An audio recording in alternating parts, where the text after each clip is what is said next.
Hello guys. Ayan na. Low tide dito sa amin. Pero medyo mataas-taas pa yung alon. Pero kaya naman maghagis. So, tatry natin ngayon. Challenge natin. Ano bang challenge natin? Makakuha tayo ng isda.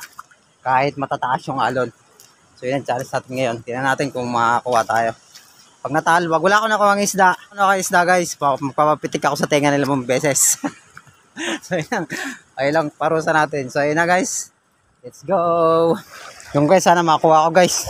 Ayoko mapitikin sa tenga guys. Makuha tayo. Unang hagis. Gamit ko ay 8 grams na lure.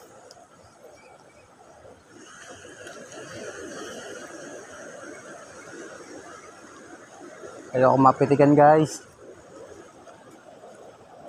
Uy, may nahuli tayo. Dumi. Ay, muli tayo. Ayoko mapitikin sa tenga. Masakit yun.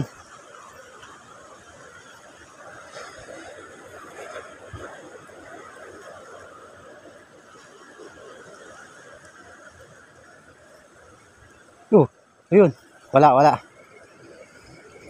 Kala ko dali ni. So yung guys, wala ko nahuli guys kasi yung lure ko sumabit na naman. Wala na tayong lure. So ngayon, dahil dyan, papapitik tayo sa tenga 5 beses mo. Pitikin mo tenga ko 5, isa. Diba? Ang dami. Ayan guys. So ulit, mag-suggest kayo kung anong challenge natin pag wala tayo nahuling isda guys. Diba? So yun lang guys, maraming salamat sa mga supporta nyo.